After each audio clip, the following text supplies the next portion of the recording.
The impossible had happened, again. Defying all expectations and weathering a storm of legal challenges, Donald J. Trump had once again ascended to the highest office in the land.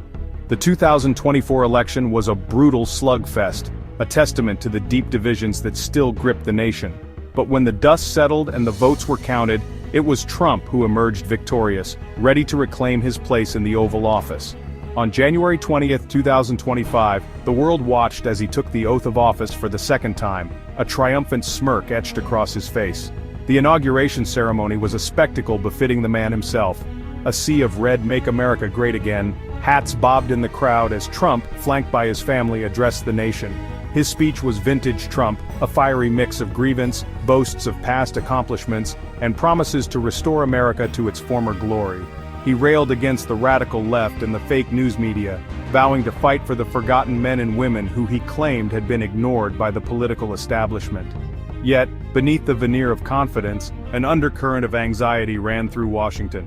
Trump's return to power was not a moment of national unity, but rather a stark reminder of the deep polarization that continued to plague American society.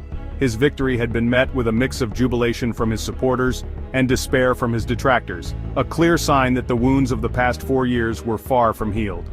As Trump settled back into the White House, the question on everyone's mind was clear: what would a second Trump presidency look like? From the outset, Trump's cabinet appointments sent shockwaves through Washington.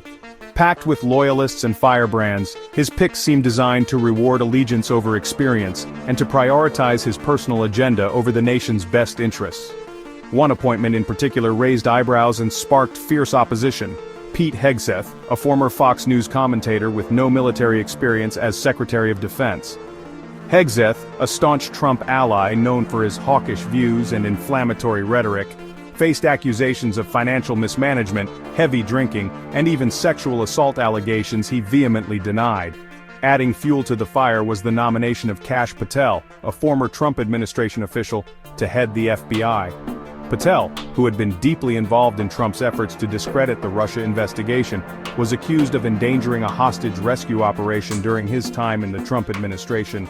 His nomination was met with outrage by Democrats and even some Republicans, who questioned his judgment and fitness for such a sensitive role.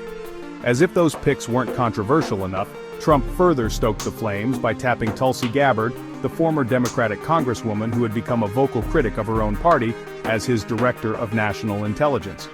Gabbard, once considered a rising star in the Democratic Party, had drifted increasingly to the right in recent years, expressing sympathy for Russia's invasion of Ukraine and even meeting with Syrian dictator Bashar al-Assad.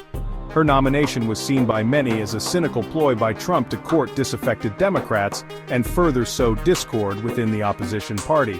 The confirmation hearings for Trump's cabinet nominees were nothing short of explosive. Democrats grilled the nominees relentlessly, accusing them of being unqualified, unethical, and unfit to serve in their respective roles. Republicans, for their part, largely circled the wagons, defending the president's right to choose his own team and dismissing the Democrats' concerns as partisan attacks. The battle lines were drawn, setting the stage for a tumultuous start to Trump's second term.